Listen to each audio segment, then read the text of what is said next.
Oh, hey, it's a Tuesday. It's Rumor and Innuendo. I'm Dominic D'Angelo of Studio1Sports.com, and I'm here with Mr. Robert Karpelis, WD Creative _ish on X. Robert, we've had a few conversations with people not associated with this show typically recently. How are you? I'm doing fantastic. I could not be better, could not be happier. Could not love the fact that Don forgot to take the bug off the top corner of the screen. Whoop. Best Whoopsie producer daisy. in all of wrestling. And say hi to the folks joining us here. E says, "What's up, Karpelis? What was better, the RVD podcast or Raw last night?" Yes. I thought Raw was an unintelligible bore and a slog and made no sense, and it was very similar to what I heard the parts of the RVD podcast. I clicked on the audio. I'm like, the video. I'm like, let's see what's going on with there. And they're talking about protein powder for a little bit, and then Rob pulled out one of his special left-handed cigarettes and was going into detail about that. And I was like, you know what? I'm going to go back to this TurboTax commercial on Netflix. Ooh, TurboTax. Why do you want to watch some TurboTax? It was good. I enjoyed the RVD. You know, it was nice to click on it during commercials. Why do you guys do an opposite Raw?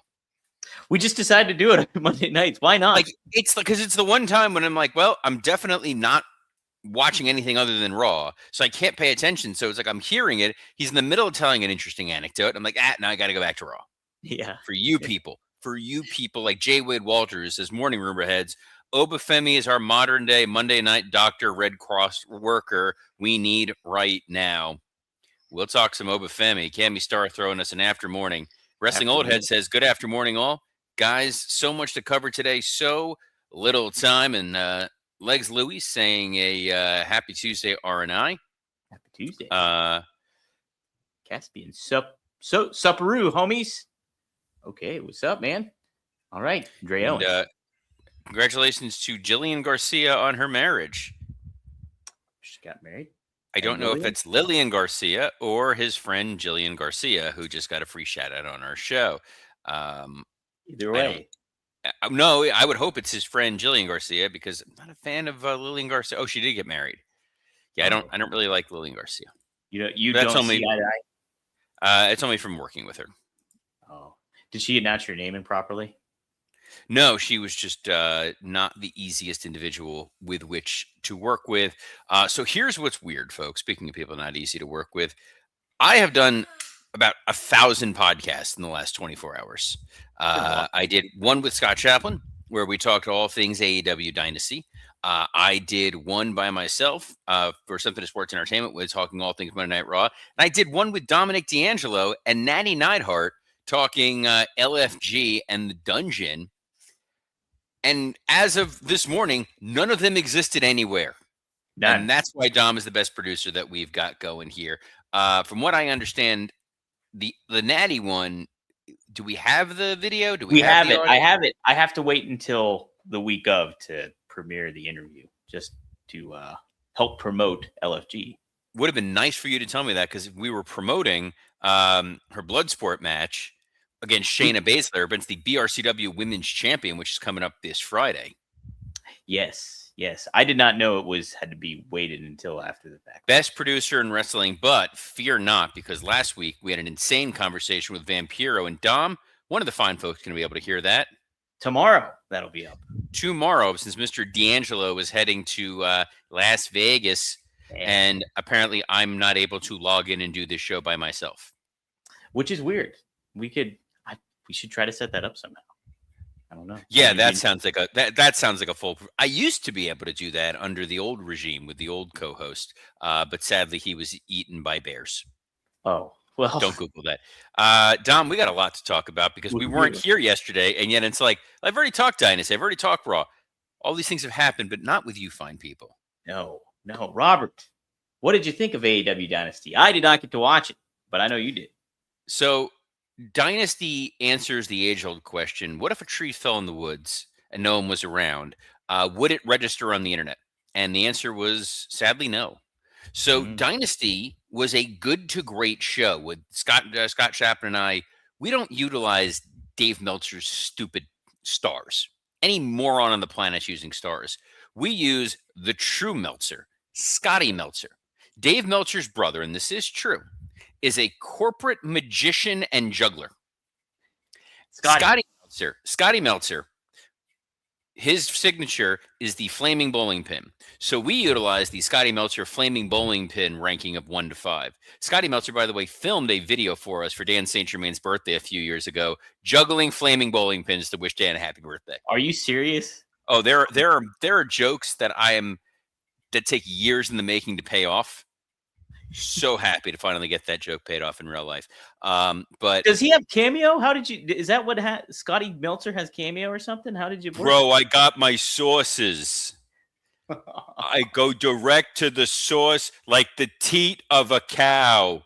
I got that milk for free. Speaking of which, Dynasty, it was a very good show that, again, like a lot of AEW shows, could have used an editor not as badly as most. Almost all of the matches on that pay-per-view had a purpose, had a meaning. So the underlying wrestling was good. And coming out of the matches, you go, hey, there's an interesting story to be told. I'm going to pull up the recap briefly, since Dom did not put it in the update and didn't even watch the show, which is best producer in wrestling. It was pre-show. We're not going to get to the pre-show, other than the fact that Camille returned, which was an interesting surprise. I wasn't sure if Camille was going to wind up in WWE or not. Kind of forgot she existed, but that's a lot of the women in AEW get sucked into the black hole vortex of death. The Young Bucks took on Takeshita and Okada. Strong back and forth match there. In the end, the story was Takeshita could have saved Okada and didn't, and let the Bucks get the win. So we'll see what happens with those fine folks. Ricochet beat Jericho so that Chris Jericho can do the whole, hey, I'm a good guy, I'm willing to put over the youngins, like Ricochet. The match was not bad, but it definitely felt like when an old timer comes back and they work very safe, kind of like when Jericho worked Ricky Steamboat a couple years ago. It was fine. And if this is the version of Jericho we're going to keep these matches shorter and safer and not have them be a main event focus. Okay. Are you okay with him losing? I'm okay with him not being on television. Darby Allin and Andrade. This was a one-way number one contenders match. This felt like Andrade was out there to prove to everyone, hey, I can still be a main eventer. Use me. I thought he was captivating. I thought he told a good story in the ring. Darby does not care about his body and hurtled through that match like a comet heading towards Earth. It was wild. Obviously, Darby got the win. FTR retained over Cope and Christian. I hate everything about this. Cope and Christian never been AEW tag champions. And knowing that Tony Khan is definitely a, what's the polite term, completionist, I have a feeling that he wants that little checkbox tick that says Edge and Christian held my tag titles. Now FTR has retained, relatively clean. There was blood, there were weapons, there was Christian's shoulder. Like, I don't need to see these guys wrestle again. Like, let them get their win, hold the tag titles, and move on to something more interesting. Right. The Casino Gauntlet Battle Royal. Kevin Knight won. I like that. I was a little surprised just because I feel like him and Speedball had some momentum. They work well as a team. The audience is viewing them as a team. It would have made sense that, hey, maybe if FTR wins, these young guys are coming after him. We'll get some really fun matches.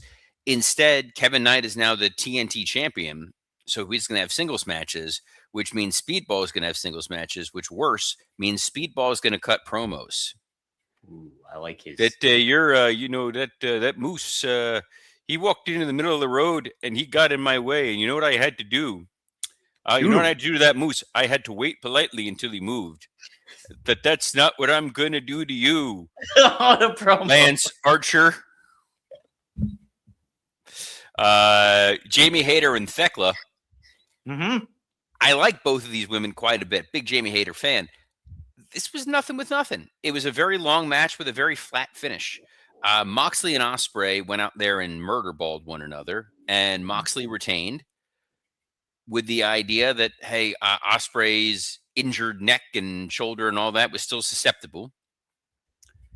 What a great story. I hope they don't tell that again in the main event. There was a moment during this show, rumor and innuendoes, where Ooh. my head absolutely exploded. So after this Moxley Ospreay match, and to do the Conrad thing, I said to myself, "Self," and then he breathed heavily for a while, looked for his dialing wands and his scratching stick. Guess all we got left is the main event, but fear not, because there was the conglomeration doing a sketch on the stage to lead to the surprise return of Kyle O'Reilly. And I went, okay, we're done. Oh, no, we're not done. There's a wrestling match featuring them versus the Dogs, who won the Trios title on Collision. Oh, they did? Yes, they beat Jet Speed and Mystico to lose to the conglomeration. Gabe Kidd injured in the match, out for a long time. Even worse, the plan was always to beat the Dogs. Oh my And God. unless we're talking Florida, Georgia, I can't support beating the Dogs. Main event, Kenny Omega and MJF. This was a great 20-minute match wrapped up in a 47-minute match.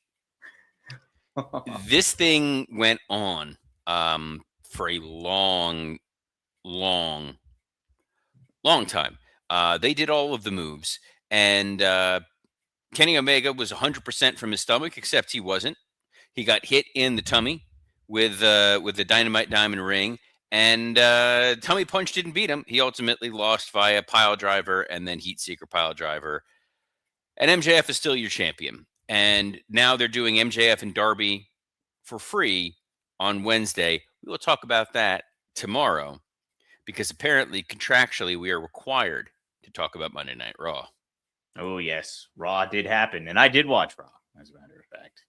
Oh, good, because I'm pretty sure you were watching Rob Van Dam. I caught up on Raw this morning. So you know what would have made life easier? Huh? If you move the time that you do the RVD podcast, that might help. Just a thought. But Something then to you have think to teach. Then you got to teach Rob a new time. That's possible. We could finagle that, I'm sure. Well, Rob, I don't want to hear about you finagling Rob Van Dam. That sounds awful.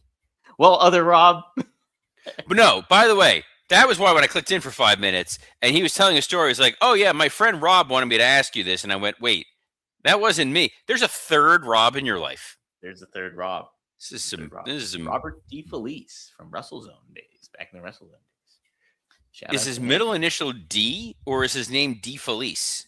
DeFelice, that's his full last name. Like D'Angelo? Yes. So I could be Robert DeCarpolis? You could. I'm not. And welcome aboard, Robert. Welcome aboard. See you in Vegas with my other brothers. Dude, I don't want to talk about not being in Vegas. I'm a little hot about this. I wish I was out there. Oh, yeah. Dude, it's almost as if, hypothetically, theoretically, maybe someone who looks vaguely like me wrote a show that will be taking place tomorrow in Las Vegas, Nevada, BRCW Vegas Vacation. Ooh, what a title. What a name of a show. It's great. Boy, I bet you do wish you were there. Wrestling Old Head says, fourth if you count me. We don't. Your name is Wrestling Old Head. Don't break kayfabe, brother. Yes. Keep it real, dude. Keep it real. All right. Raw went down. Oh, yes, it did. It sure did. We had not one, but two contract signings, Robert. Did you like that? No, I did not. Raw opened with a video package of Roman promising, much like Not Another Teen Movie, to reveal a big secret. Ooh. He did not reveal a big secret during Raw. There was no secret. No, what they did was, here's a video package exposing that CM Punk is a hypocrite. And it was completely accurate. See, if you're the heel, you're supposed to lie. And if you're the baby face, you're exposing the heel. If you're the heel who's being honest, what? Like, I watched that video package and I went, you know what? Between that and what Pat McAfee said, screw CM Punk. He's a piece of garbage. He is a fraud. He's a 1%er ultra millionaire parading around like he's a downtrodden guy who's being held back by TKO, but they sell all of his merchandise and he took the Saudi money. And now he's out here complaining in his pipe bomb And here's video footage proving that he is completely full of it. And Caspian says, did you know the play Lincoln was assassinated while watching was Our American Cousin during the third act? Yes, I am aware that it was Our American Cousin. I have no idea what that has to do with anything. I forgot that was true, though. I fully knew it was Our American Cousin. Anyway, aside from that, Did you Mrs. know, Lincoln, how was the show? Edwin Booth saved Abraham Lincoln's son on a train once? The brother of John Wilkes Booth? You didn't know that? I thought that was fascinating, too. And Edwin Booth looked like Robert De Niro. Google him, everybody. And Edward McCain sung the song I'll Be, and I'll be sure to continue talking about Raw. Yes, let's continue. Brock Lesnar comes out. Brock Lesnar comes out for a contract signing. It was the baldest segment in wrestling history. There was Adam Pearce. There was Triple H. There was Paul Heyman. The look on Brock's face was less, I'm going to kick Oba Femi's ass, and more, I can't believe I'm getting paid for this segment and nothing else. That is the dream, folks. That is the dream. You got to live. There was that IShowSpeed video package.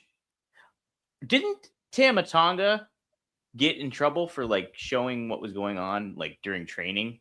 Didn't he get fined for that? And that we get to see IShowSpeed landing on crash pads. Dude, I don't want to make sense of anything on this episode of Monday Night Raw. Please let me. I did it this morning when I did something to sports entertainment. With there's a lot of F-bombs on that episode. There's a lot of long pauses and deep breathing of just like what the heck. This was the go home show for the biggest pay-per-view of the year. Yes, it was. There was one good segment on this entire show. What would you give that nomination to, Robert? It's the one you named this episode after, and that was Oba Femi. Mm-hmm. Oba Femi came out, and I put this on the old X, on the old Twitter last night, dressed like a man in 1991 who did all of the cocaine. That shirt was tremendous. He looked like he was in a Chappelle Show sketch. And I am here for it. The crowd treated this man like he was already the main eventer. Paul Heyman coming out and acknowledging, I have never seen someone ignite as quickly and be embraced as thoroughly as Oba Femi has. I mean, Vince McMahon would have given his daughter not his son, because he would have given anything for. He was like, you want Shane? Take him, please. Like he would have sacrificed Stephanie on that weird Undertaker symbol. That wasn't a cross. It was just a symbol. Where to, Stephanie? Anyway, he would have done that to get Roman Reigns even 1/10 as over as Oba Femi is. Yeah, just the complete media connection. He's got it. He's whatever the hell it is. Oba Femi has it. There is a presence. There is an immediate love of everything this man does. Paul Heyman put him over huge in this promo. You're going to lose, but the door is open, and I will be there to help mold your career going forward. And Oba Femi is just like, nope. Crowd goes nuts. Like, it is so simple, and it is so fantastic. That dude is a license to print money. Do you like his delivery on promos? It's natural. It's how he talks. He just sounds like a dude who doesn't need to put on a show. It's, I am going to kill you. And he also is going to talk about hats on bats. There's a little bit of Major League. No? Oh, that's right. Yes. Hats on bats. Yes. Right. Mm-hmm. That is true. Yes. He's got a good presence. I love his facials. He's good with the facials too. Very good. Because he just looks like he's going to kill you. Yes. And he definitely could kill an ordinary person. Absolutely. Quote movie Dave. Love that. Is that with the chimpanzee? Dave the chimpanzee? Ed was the movie with the chimpanzee. That's right.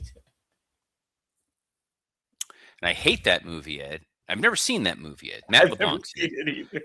The problem with that movie, Ed, is one of my all-time favorite television shows was Uh-huh. Ed. Did you ever watch the TV show Ed? Oh yeah. Great Yes. show. Tom Cavanaugh, Justin Long, Julie Bowen. You can't find it anywhere because of music rights issues. Oh really? Tremendous program, very funny, just underrated show. But if you go try to look for it in any sort of multimedia, you wind up seeing Matt LeBlanc and that stupid ape, monkey, chimp, whatever. Dave is the Kevin Kline movie where he looks like the president and then he has to replace the president. It's got Sigourney Weaver, but more importantly, has Frank Langella, who is one of the best heels ever. And he's an ordinary person. I could kill an ordinary person. I know. Love that I line. like Kevin Kline. Big Kevin Kline fan here. You've never seen Dave? That's on the Mount Rushmore of Kevin Kline movies. You ever seen A Fish Called Wanda? Yes.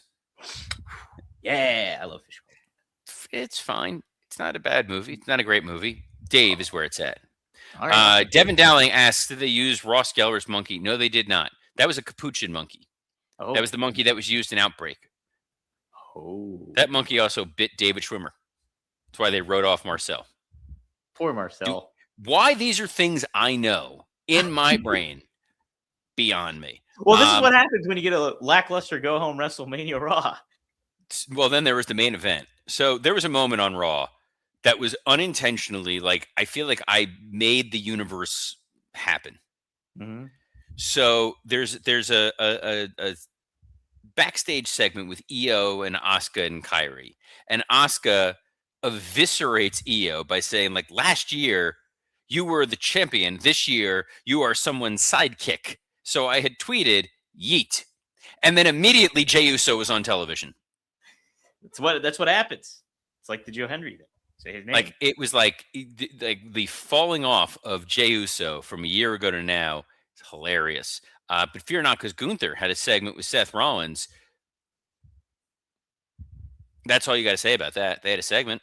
They still don't understand what the story is, but you know what? We're in AEW territory where the match is going to bail this whole thing out. It's true. It's true. Wrestling All Head asks, they are really sweeping Io Sky under the rug, aren't they?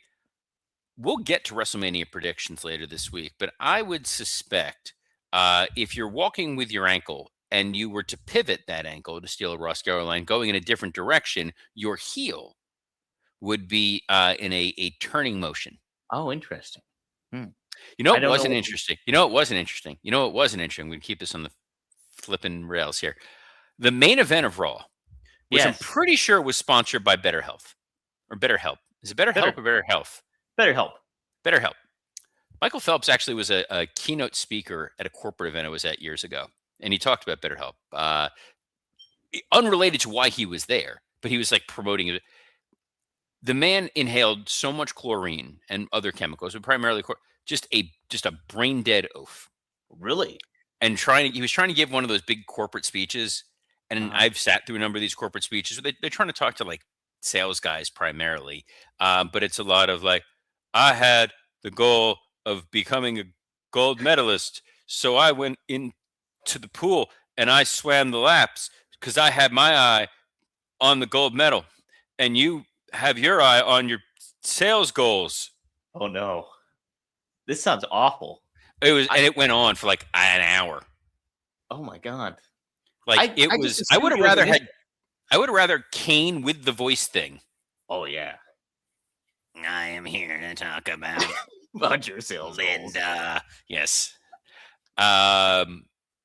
This show has gone off the rail. This is what happens when we have off yesterday, but we don't. And we sat and talked to Natty, who was delightful. And when you hear that interview in 2028, you are gonna love it. You will, guys. Dom will be dead in the cold ground, but it'll be up. Yeah. Because there's no way Dom's surviving Vegas. No, not with my brothers and anything else that goes on. Not with that degenerate Marcus D'Angelo. So the main event of Raw was. You haven't even met my older brother. Oh, you met Luke. Oh yeah, I did.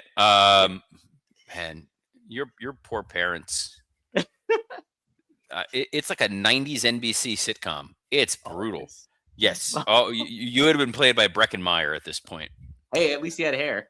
I'd take it. He does have hair. I mean, he would have gone method. Yeah. Oh, you think so? Just shave it off. So, the main event of Raw, the go-home show, Mm-hmm. 3 weeks ago, Roman Reigns powerbombed CM Punk through a table. Yes. 2 weeks ago, CM Punk powerbombed Roman Reigns through a table. Last week, CM Punk cut a scathing pipe bomb in Theory. This week, man, I wish my dad gave me the opportunities you got. Oh, yeah, well, I wish these fans someday love me as much as they love you. See you at WrestleMania, brother. Bring her here. Dude, I hate this like poison. If this made you want to watch WrestleMania, why? I didn't mind it. I think, dude, they literally undid what they've already done. Hey, I'm sorry about that stuff I said about your dad. Oh, don't worry about it, man. Like, I'm still gonna take your title, but like, we cool. But I guess no, there's no saving it. Go ahead, do it. Save it. With Save all it. that I other dare you. stuff that went on that was unnecessary and that felt weird, and calling him old, and bringing up Sika and all that stuff, where it was just like, you don't need any of this. You don't need any of this.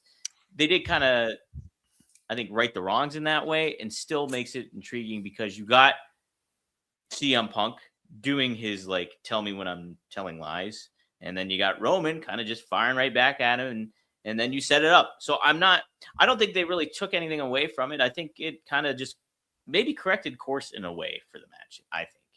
I don't know, but maybe I'm in the minority on that. I don't know what other people thought, but I thought the exchange was pretty good. It was flat. It was bland. It was weird. It felt like these are two men who need a hug. It did feel like that. Yes. It didn't feel like there's because they went from 0 to 100. It felt like they were damaged by wrestling, right? That's kind of what it felt like. Like wrestling has hurt these people emotionally. It's so weird because they were together at Survivor Series, and then you had that moment of intrigue where Roman looked at Cody and looked at Punk and was like, and then he wins the Rumble and he's like, Punk, I'm coming after you because I hate you. Like, wait, what? It was the most bizarre, just two guys you don't even know each other. Yeah. It would be like if you read in the news tomorrow, oh, did you know that Brad Pitt and Jake Gyllenhaal want to kill each other? I didn't even know they know each other. I'm just making up two random dudes that you wouldn't think have really crossed paths. They haven't been in a movie together. They don't associate with each other, but a blood feud. It's the most bizarre thing ever. Elton John and Garth Brooks want to kill one another. Like, what? The only way you can make a connection is if you were aware of what happened, like when Punk left WWE and went on Colt Cabana's podcast. That's the only really connection you can make. They don't even reference that as much as they reference Roman going on a podcast, burying Creative, which again is insanely, it's great. I loved on Breaking Bad when Walter White turned the camera and he just goes, Vince Gilligan, what the hell are you writing this scene for? This is awful. Why am I chasing a fly this whole episode? This isn't even real meth. It's props. I'm going to give you your props. Thanks for tuning in, as you do every Monday through Friday. I don't know why I'm still doing this voice, but here we are. Every Monday through Friday at noon Eastern on a plethora of platform. God damn it. Wrestling Old Head popped me with Paul Simon cutting a promo on Jelly Roll. I could believe that. That I can believe. I do not like living in a world where Paul Simon has the same job title as Jelly Roll. Wow. Paul Simon, one of the all-time greats. I saw Simon and Garfunkel in concert, never saw Paul Simon single, and I am a huge Paul Simon standalone fan. Ooh, I tell you what, Graceland's a heck of an album. It's a heck of an album. There's very few musicians I have yet to see. One is coming down here, and I may have to go by myself because I know Rachel's probably not going to go. The Strokes are coming down here. I've never seen the Strokes. You got a partner. I'll go with you, Robert. 100% I will. Bring it on, Dom. They're on my bucket list. Strokes are fully on my bucket list. I was supposed to see them, ironically, when I was working at WWE, and they canceled the show. I was pissed. There are 3 times in my life I've missed out on wanting to see the thing and it not happening. One was getting to see the Strokes. One was I had tickets to see Mitch Hedberg. Oh, He didn't make wow. the show. You can read between Yeah. the lines on that one. The third was I was supposed to see Tom Petty, and Oh, it didn't happen. And I was really annoyed. It was a rained out concert. It was an outdoor show, and there was lightning and all that. And then they never rescheduled and never got a chance to see Gainesville's own Tom Petty. But you can see us every Monday through Friday at noon Eastern. Tomorrow will be the Vampiro interview row. yes. But we'll be back live. So tune in here at noon Eastern. Be on the plethora of platforms, WWCreative_ish, SEScoops.com, Dominic D'Angelo on YouTube, Podcast Heat, Studio One Sports. We'll be back live on Thursday to talk all about Dynamite with the MJF Darby Allin match. Ooh. And then we're going to talk WrestleMania on Friday. Yep. It's going to be a heck of a week.